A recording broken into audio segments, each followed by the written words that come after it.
La deuxième question, c'est concernant la résilience. En fait, c'est aligné à la première question. C'est aligné à la première question. Et là, je vais toujours prendre un exemple qui est simple. Et je vais revenir à la Bible, parce que quand on parle de la Bible, les gens comprennent mieux. Dans la Bible, on dit souvent que si tu prends par exemple une graine et tu la lances dans la terre, avant qu'elle ne pousse, qu'est-ce qui se passe? Elle meurt d'abord, elle pourrit. D'abord, pourquoi on parle dans la terre? Parce que quand on parle dans la terre, on dit, mais est-ce que nous sommes dans la terre pour voir? Prenons un exemple simple. Lorsque vous prenez un produit, vous préparez dans la marmite, vous mangez une partie. Ensuite, vous laissez l'autre partie dans la marmite pendant 2 jours, 3 jours, 4 jours, 5 jours, 10 jours. Qu'est-ce qui se passe? Ça se gâte, n'est-ce pas? Mais quand ça se gâte, qu'est-ce qui se passe? Quand vous regardez, qu'est-ce qu'il y a dessus? La moisissure, ce sont des êtres vivants. Est-ce qu'on est d'accord que la moisissure, ce sont des êtres vivants? Est-ce qu'on est d'accord que les asticots, ce sont des êtres vivants qui se nourrissent de ces aliments qui sont morts ou alors qui sont gâtés, qui sont périmés? Donc vous voyez que la mort entraîne une nouvelle vie qui n'est pas de la même nature, mais qui est une vie aussi. Parce que si ces aliments-là n'étaient pas morts, il n'y aurait pas eu d'asticots, il n'y aurait pas eu de champignons, de moisissures et tout ça. Est-ce qu'on est d'accord là-dessus? Alors, si vous voulez être résilient, vous devez accepter qu'il y a une partie de vous qui va mourir. Pour que vous puissiez renaître, pour que vous puissiez revivre différemment. Vous devez accepter qu'il y a une partie de vous qui va subir la douleur. Il y a une partie de vous qui va subir les chocs. Mais ça fait partie du processus. Est-ce qu'il y a des gens qui font la course de fond ici? La course de fond, un peu comme les gens qui courent 2 km, 5 km, 10 km, 20 km. On appelle ça la course de fond. Moi, quand je faisais la course de fond, il y a un phénomène qui se produit toujours quand tu fais la course de fond.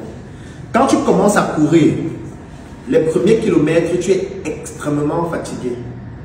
Tu es très fatigué, tu as les muscles qui te font très mal, tu as la respiration qui veut te tuer et la seule chose que tu as envie de faire, c'est de t'arrêter. Mais il y a un miracle qui se produit. Ça veut dire que si tu réussis à traverser cette étape-là, après tu ne ressens plus rien. Tous ceux qui ont déjà fait la course de fond, ils savent ça. Moi, j'ai fait la course de fond, c'est ce qui se passe. Les premières minutes, quand tu cours, tu es extrêmement fatigué, tu respires, tu n'en peux plus. Et du coup, la seule chose que tu as envie de faire, c'est de t'arrêter, que mais Dieu va mourir. Et quand tu réussis à traverser cette étape-là, tu as l'impression que tu ne ressens plus rien du tout. Ton corps avance seulement. Maintenant, c'est à ce niveau que tu peux travailler sur ta vitesse, sur ton endurance, à pouvoir aller encore plus loin, ainsi de suite. Donc, parfois, je pouvais courir pendant 1 heure de temps sans arrêt. Mais la douleur que tu ressens pendant les premières minutes est plus forte que ce que tu ressens après 45 minutes. C'est exactement la même chose avec la résilience. Ça veut dire que, et là on entre un peu dans la spiritualité, je vais prendre encore une image avec un artiste que j'aime beaucoup qui s'appelle Malox. C'est un ami que j'aime beaucoup. Et Malox dit ceci: ce n'est pas parce que tu ne cherches pas la femme des gens qu'on ne va pas chercher ta femme. Il faut méditer sur ce que je viens de dire. Supposons que vous deux vous êtes en couple, ça peut vous aider tout à l'heure. Tu dis que toi tu es fidèle. Toi tu ne déranges pas les gens. Tu as ta femme, tu ne déranges pas la femme des gens. Ta femme, c'est vraiment ta femme de cœur. Tu te consacres à elle à 100%. Est-ce que c'est parce que tu décides de ça que lui ne va pas avec ta femme? Il s'en fout. Il ne te connaît même pas. Et même quand il te connaît, même, il est plus fier. Parce qu'il saura qui il va humilier. Je ne sais pas si on comprend ce que je veux dire. Ça veut dire que les bonnes actions que tu poses ne vont pas empêcher que les gens posent de mauvaises actions vis-à-vis de toi. On s'en fout de tes bonnes actions. Et au contraire même, tes bonnes actions entraînent de mauvaises réactions chez d'autres personnes. Supposons que tu vends un produit, savon noir. Ton savon noir est très bon. Quand les gens utilisent ton savon noir, ils ont des excellents résultats. C'est tellement bon que tu as de plus en plus de clients, qui achètent ton savon noir. Tu passes de 10 clients à 100 clients, 100 clients à 500, 500, 1000 clients, 1000 clients, 1 million de clients. Mais la question que j'ai envie de te poser, c'est, avant qu'il n'y ait ton savon noir, est-ce que les gens se lavaient? Ils se lavaient avec quoi? Ça veut dire que acheter ton savon noir est en train de les pousser à ne plus acheter un produit qu'ils achetaient avant. Donc, toi, tu es en train de poser une bonne action. Ils sont contents parce que ton savon noir permet de résoudre leurs problèmes. Mais en fait, il y a des gens qui sont en train de perdre de l'argent à cause de ton savon noir. Et tu penses que ces gens-là vont te laisser faire? Ils vont te laisser continuer d'avancer avec ton savon noir comme ça.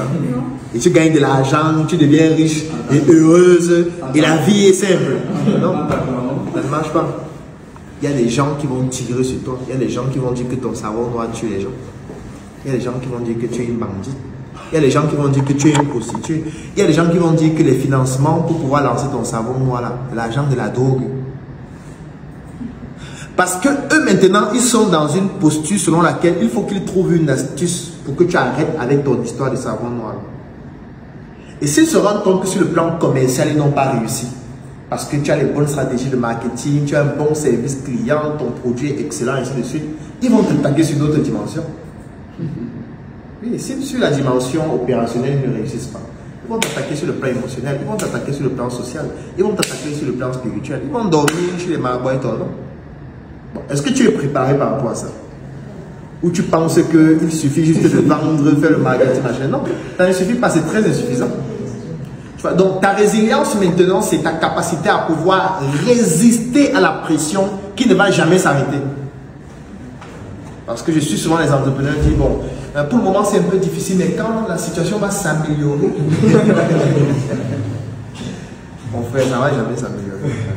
Ça ne s'est amélioré pour personne. Ce ne sera pas pour toi ou chez toi que ça va commencer. Ça ne veut pas dire qu'il n'y aura pas des moments où tu gagnes plus d'argent, mais cet argent que tu gagnes plus là sera toujours associé à des chocs à la même hauteur ou parfois même supérieur à l'argent que tu gagnes. C'est ça le problème. Le problème, c'est que quand tu as beaucoup d'argent, tu ne veux plus mourir vite. Parce que tu te dis, mais avec tout l'argent que j'ai ici et même maintenant, je ne vais pas en profiter. Donc quand tu vas faire la maison, tu fais un grand portail. Parce que tu ne veux pas qu'on t'agresse. Tu vas dépenser l'argent d'une maison pour faire le portail. Tu mets les caméras de sécurité. Tu as 2 chiens, un gardien. Rien que le budget de ta sécurité, là, ça peut nourrir une ville. Au Burkina Faso. Mais ce n'est pas terminé. Quand tu achètes ta voiture, il faut que tu te rassures qu'il y a 4 airbags. Quand on prépare la nourriture, tu as toujours peur. Est-ce que ce n'est pas empoisonné? Est-ce que machin, tu vois, tu vis dans une psychose totale. Tu deviens parfois même paranoïaque. C'est une forme de prix à payer. Maintenant, quand tu as beaucoup d'argent, ça veut dire que tu as arraché l'argent des gens. Oui, parce que l'argent que tu as gagné là, si c'est un marché public, il y a d'autres personnes aussi qui voulaient gagner le marché. C'est toi qui as gagné. Donc eux, ils ont perdu. Parce que c'est un jeu à somme nulle. C'est comme le football. Si toi tu es le Real, elle le Barça, vous jouez. Si quelqu'un gagne, ça veut dire qu'il y a quelqu'un qui a perdu. On ne peut pas gagner à deux. Tu vois. La seule personne qui lui, cela n'a aucune influence sur lui, c'est l'arbitre. Mais vous deux là, si toi tu gagnes, ça veut dire qu'elle a perdu. Si elle gagne, ça veut dire que toi tu as perdu. Perdu, ça veut dire que tu n'as plus la somme d'argent que tu avais avant. Ça veut dire que tu ne peux plus avoir le même train de vie. Ça veut dire que tu ne peux plus gérer les mêmes types de charges. Ça veut dire que tu ne peux plus rembourser tes crédits à la même hauteur, et ainsi de suite. Et tu penses que tu ne vas pas te poser la question, mais c'est à cause de qui? C'est à cause de qui? Quand vous regardez les documentaires des Français sur l'Afrique, lorsqu'ils parlaient des Chinois, ils disaient quoi? Est-ce que vous avez vu un documentaire d'un Français en Afrique où il félicite les Chinois de s'installer en Afrique? Vous avez vu? Si vous avez un moment montré le lien, je suis aussi. Est-ce que vous connaissez un documentaire français qui est venu en Afrique? Du moins, les journalistes sont venus en Afrique. Ils ont parlé peut-être de la Côte d'Ivoire, des Chinois en Côte d'Ivoire. Et à la fin du documentaire, ils félicitaient que non, vraiment, les Chinois font un travail extraordinaire. Il faut encourager les Chinois. Il faut encore plus les financer pour qu'ils réussissent ce qu'ils sont en train de faire. Vous avez vu ça? Bon, la question que vous devez vous poser, c'est la suivante. Pourquoi ils tirent sur les Chinois? Pourquoi? C'est parce qu'en fait, à cause des Chinois, ils sont en train de gagner moins. C'est tout. Tu vois, les Chinois, eux, ils se disent que non, on va gagner des marchés. Gagner les marchés, là, veut dire que les autres vont gagner moins. Et quand les autres vont gagner moins, qu'est-ce qu'ils vont faire? Ils vont prendre leur média et tirer sur vous. Ils vont jouer sur leur lobbying pour que vous ne puissiez plus continuer d'avancer. Mais pourquoi tu penses qu'à ton niveau, ce ne sera pas pareil? À ton niveau, ce sera pareil. Et à ton niveau, ce sera même plus grave. Parce que dans la famille, il y a quelqu'un qui était le plus riche de la famille. Toi, maintenant, tu es très performant, tu deviens le plus riche. Tu vois que lui, il est content. Il va se dire, mais attends, le petit là, il veut nous montrer quoi? Donc, il veut nous montrer que c'est maintenant lui le plus puissant de la famille. Au point où, quand quelqu'un meurt, c'est à lui qu'on envoie d'abord le programme. C'est lui qui fait le programme. Quand je viens, on dit qu'on attend qu'il vienne pour que la réunion commence. C'est vrai tes problèmes qui ont commencé. Tu es préparé à ça? Parce qu'il faut se préparer à ça, on n'improvise pas. Le problème des entrepreneurs, c'est le fait qu'ils se lancent sans se préparer. Ils se disent qu'il suffit de poser de bonnes actions et ça va. Non, ça ne suffit pas. Tu dois te préparer contre les attaques. Et les attaques seront de toutes les natures. Est-ce que tu es préparé contre les attaques émotionnelles? Est-ce que tu es préparé contre les attaques spirituelles? Est-ce que tu es préparé contre les attaques physiques? Tout ça nécessite une préparation en amont. Et ne pensez pas que vous allez juste faire de bons produits, avoir de bonnes stratégies et ça va aller. Non, on va vous détruire. Plus vous serez compétent et plus vous serez en danger. Parce que vous allez gêner trop de gens. Donc, vous devez juste comprendre que chaque entrepreneur, chaque être humain même, vit ce qui est à la hauteur de ses ambitions. C'est tout. Si tu as de grandes ambitions, tu vas faire face aux grandes attaques. Comme je dis toujours, plus tu montes et plus le vent sera fort. Le vent va souffler fort à chaque fois que tu montes. Si actuellement tu sautes ou alors si tu te places à l'étage de cet immeuble, tu vas te rendre compte que le vent souffle fort. Si tu vas sur un immeuble qui est plus haut, tu vas te rendre compte que le vent est encore plus fort. Quand tu es au sol, parfois tu ne ressens même pas le vent comme celui qui est au 5e niveau, au 10e niveau. Tu vois que plus tu montes et plus le vent souffle fort. Le vent ici signifie les challenges auxquels tu vas faire face, qui seront toujours plus forts, plus tu vas monter. Donc, tu ne peux pas monter au 10e niveau et tu passes ton temps à pleurer que le vent souffle une fois. Descends alors. Tu vas rester en bas, il n'y aura plus de vent. Ou il y en aura très peu. Tu ne peux pas avoir de grandes ambitions. Tu te bats chaque jour pour atteindre ces ambitions. Tu travailles, tu étudies, tu fais de bons produits, tu proposes de bons services, tu te mets à jour, tu fais du networking, tu travailles comme relationnel. Tu réussis à faire de très belles choses. Et quand tu reçois le vent qui est proportionnel à ce que tu es en train de faire, tu te plains, tu pleures que les gens ne t'aiment pas. Les gens ne t'aiment pas, que tu es fou. Tu ne sais pas que tu es en train d'arracher ce que les autres avaient. Il faut que tu comprennes ça. Si tu ne comprends pas ça, tu seras un naïf. Et si tu es naïf, c'est clair qu'on va t'éliminer. C'est pour ça que je parle beaucoup de spiritualité dans le monde des affaires. Et quand je parle de spiritualité, je ne parle pas de la religion. La religion, c'est un peu comme cette pièce-ci, et la spiritualité, c'est tout l'immeuble. Donc la religion, c'est une forme de spiritualité. Mais ce n'est pas la seule. Du coup, les gens donnent l'impression que si tu n'es pas dans la religion, c'est que tu ne fais pas la spiritualité. Non, il y a d'autres pièces dans l'immeuble. Il y a d'autres formes de spiritualité. Et la particularité, c'est que quand tu décides de travailler sur ta spiritualité, il faut vraiment travailler à fond. Il ne faut pas travailler à moitié. Parce que ceux qui t'attaquent ne le font pas à moitié. Tu vois, ceux qui t'attaquent étudient minutieusement comment ils vont t'attaquer. Ils vont t'attaquer de la manière la plus brutale pour que tu puisses disparaître.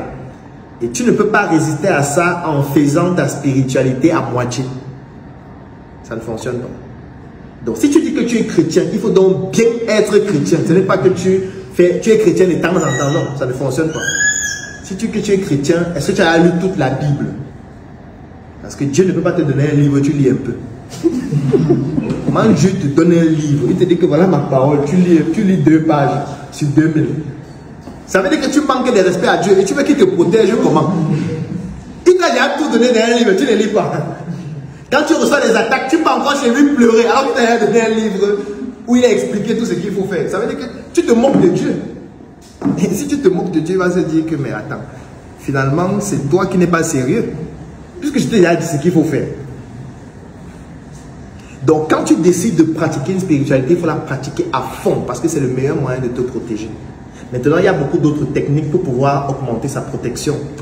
Et ça dépend de la spiritualité dans laquelle on est. Peut-être on va en parler en détail demain. Donc pour dire que quand je parle de résilience, moi je ne considère pas ça réellement comme de la résilience. Je considère ça comme des étapes indispensables du parcours de toute personne qui a de grandes ambitions. Tu vois, ce qu'on va dire de moi, ça change pas sur moi. Toi, tu es là, on ne se connaît pas. Tu viens dire que oh, tu es un bandit, tu es un voleur. Qu'est-ce que ça change sur ma vie? Rien du tout. Moi, je sais où je vais. Moi, je sais ce que je fais. Moi, je connais l'image que j'ai de moi-même. Moi, je connais la paix que j'ai à l'intérieur de moi. Toi, tu es où? Tu es qui dans tout ça? Rien du tout. Du moment où je sais que ce que je fais est aligné avec l'identité que j'ai et l'ambition que j'ai, tout ce qui se passe autour, j'en ai rien à foutre. Mais rien à foutre ne veut pas dire qu'on se protège pas. Attention. Parce que ne dis juste pas que tu t'en fous et puis tu baisses la garde. Si tu baisses la garde, on t'abat. Donc quand je dis qu'on s'en fout, ça veut dire que tu es préparé à pouvoir faire face à ce type d'adversité-là, soit en les évitant, soit en les ignorant, soit en te défendant. C'est de ça qu'il s'agit. J'ai produit une vidéo dernièrement où je parlais des hommes. Et dans cette vidéo, je disais que, et là peut-être ça va un peu toucher les femmes qui sont dans la salle, mais j'en suis pas désolé. Les hommes, leur problème est très grave. Bon, tous les hommes qui sont pauvres n'ont pas ce problème. Donc si un homme qui est pauvre, ça ne concerne pas ce que je vais dire. Si tu es un homme et que tu as un statut social moyen ou élevé, tu auras trop de problèmes dans ta vie. À cause des femmes. Pour une raison qui est simple. C'est que je ne connais pas une femme qui est passionnée par les pousseurs. Je ne connais pas. Je ne connais pas une femme qui rêve de sortir avec un vendeur ambulant. J'étais à Adjamé tout à l'heure. Je ne vois aucune femme qui rêve de sortir avec un gars qui vend les t-shirts à 22 h. Je ne connais pas. Toutes les femmes veulent sortir avec un monsieur qui a une belle voiture, qui a sa belle maison, qui est un cadre dans une entreprise, qui peut l'amener au restaurant, dans un glacier, qui peut financer ses projets. Toutes les femmes rêvent de sortir avec ce type d'homme. Sauf que ce type d'homme, c'est 1% des hommes. Puisque tous les hommes, la plupart de nous souffrent. Combien de vous, vous avez les villas, vous avez les grosses voitures, vous avez un bon travail, vous touchez 5 millions par mois, nous sommes très peu. Il y a très peu d'hommes qui respectent ces critères-là. Ça veut dire que s'il y a 10 hommes et 10 femmes, les 10 femmes-là recherchent 2 hommes sur les 10. Parce qu'ils sont les seuls qui respectent les critères qu'elles recherchent. De temps en temps, elles vont aller chez les pauvres pour avoir des sensations fortes sexuelles. Parce que ceux qui ont aussi les moyens, là, parfois, ils ne travaillent pas leur sexualité, ils ne se forment pas sur le plan sexuel. Donc, du coup, parfois, il y a des lacunes à ce niveau. Mais, pour elle, c'est un détail. Parce qu'elle peut aller chez le pauvre de temps en temps pour le faire avec ton argent et elle revient après. Bon, selon toi, quand vous êtes 2 et qu'il y a 10 filles qui veulent vous avoir, qu'est-ce qui va se passer? Et chacune des filles veut être monogame. Bien commun. Toutes veulent être monogames, bien commun. Donc tu as 10 filles qui viennent t'attaquer. Elles n'attendent pas que tu viennes draguer, elles t'attaquent. Puisqu'elles savent que vous êtes peu nombreux. Et que du coup, la compétition est brutale. Donc si elle attend, ce n'est pas la probabilité que tu viennes vers elle, dire que belle marquise, je vais t'épouser, trop faible. Donc elle va attaquer. Attaquer, ce n'est pas qu'elle va forcément te courtiser. Attaquer, c'est que voilà, elle va s'habiller d'une certaine façon pour attirer ton attention. Attaquer, c'est qu'elle va te regarder d'une certaine façon. Attaquer, c'est que si tu travailles dans un endroit, elle va se battre pour toujours être proche de là. Attaquer, c'est plusieurs choses différentes. Ce sont même des posts sur Internet, ce sont des statuts visés, ainsi de suite. On peut attaquer de plusieurs manières. Bon, si elle se rend compte que tu es déjà en couple, tu es déjà marié, tu vois qu'elle va faire quoi? Mon ami, tu vas boire beaucoup de remèdes dans ta vie. Parce que tu penses que le remède que le médecin t'a prescrit là, c'est le seul remède que tu bois. Non, tu bois beaucoup de remèdes. Il y a beaucoup de remèdes que tu bois sans savoir. Il y a le savon que tu utilises là, il y a les remèdes dessus, tu ne sais pas. Le thé que tu as bu le matin avant d'aller au travail, il y a les remèdes dessus, mais tu ne sais pas. Le drap sur lequel tu dors, il y a les remèdes dessus, mais tu ne sais pas. Dans ta maison, il y a les remèdes, mais tu ne sais pas. Si tu te lèves un jour, tu fouilles toute ta maison, tu vas te rendre compte qu'il y a les remèdes partout. Dans ton sac, il y a les remèdes, tu ne sais pas. Parfois, même sur tes vêtements, il y a les remèdes, tu ne sais pas. Bon, après, je ne suis pas en train de stigmatiser les femmes. Il y a des femmes aussi qui font des choses extraordinaires. Et parfois, c'est le contraire. C'est-à-dire, parfois, c'est la femme qui a les moyens. Et l'homme se dit que, mais attends, on ne trouve pas ce genre de femme tout le temps. Il faut que j'utilise les remèdes. Je voyais un documentaire l'autre jour où on a attrapé un monsieur au cimetière qui partait prendre le fémur d'un mort pour fabriquer un remède avec. On l'a attrapé avec le fémur en main. Et on intervient en visage caché. On lui disait que tu vas utiliser ça pour faire quoi? Il dit que c'est pour fabriquer les remèdes pour en goûter. Oui. C'est sur YouTube, ce n'est pas moi, c'est quelqu'un qui raconte. Il est dans un cimetière. Bon, il va envoûter qui, selon vous? Un pauvre. Est-ce que vous avez entendu qu'on a envoûté un pauvre? Moi, je ne connais pas un pauvre qu'on a envoûté. Sa pauvreté l'a déjà envoûté, donc on n'a pas besoin d'envoûter une deuxième fois. Il est déjà envoûté par la misère, donc pas besoin d'exagérer encore. C'est toi qui es un cadre dynamique là qu'on va envoûter. C'est toi qui es une femme charismatique, qui a un beau projet, qui gagne de l'argent, qui progresse dans la société. Les hommes vont t'attaquer. Tu penses que ça va se passer comment? Déjà que les femmes vont s'attaquer entre elles, les hommes vont s'attaquer entre eux, mais en même temps ils vont t'attaquer toi. Est-ce que tu es protégé par rapport à ça? Est-ce que tu es même conscient de cette menace? Parce que parfois tu n'es même pas conscient. Parfois tu te dis que non, tu es juste mignon, tu gagnes de l'argent, ça va, c'est tranquille. Mon ami, le tranquille que tu dis là, c'est au cimetière. Que ça va se terminer. Parce que tu auras tellement bu de remèdes que tes reins ne vont plus tenir. Donc tout ça, ce sont des menaces auxquelles font face. Parce que quand tu dis que tu es entrepreneur, ça veut dire que tu veux devenir riche. Je me dis, hein. La plupart des entrepreneurs, à un moment donné, ils veulent quand même gagner beaucoup d'argent. C'est vrai qu'on a une catégorie d'entrepreneurs qui le fait juste pour survivre, qui le fait juste parce que n'ayant pas trouvé un emploi décent pour pouvoir gagner de l'argent et le font juste par obligation. Mais les entrepreneurs, en général, sont des personnes qui ont de grandes ambitions, qui veulent réaliser des grandes choses, donc qui veulent gagner beaucoup d'argent. Donc ils sont en train de tendre vers les 1%. Donc ils vont être attaqués brutalement. Donc la résilience, c'est tout ça, c'est-à-dire c'est de faire face à toutes ces attaques de toute nature. Et si tu n'es pas préparé, vous êtes fatigué? Ah, ok. Mais il est quelle heure comme ça? Est-ce que quelqu'un est fatigué? C'est ça la résilience en fait, globalement. Hein, globalement. C'est être préparé à faire face à toute forme d'attaque. Si tu es préparé à ça, mon frère, je ne vois pas ce qui va t'arrêter, rien du tout.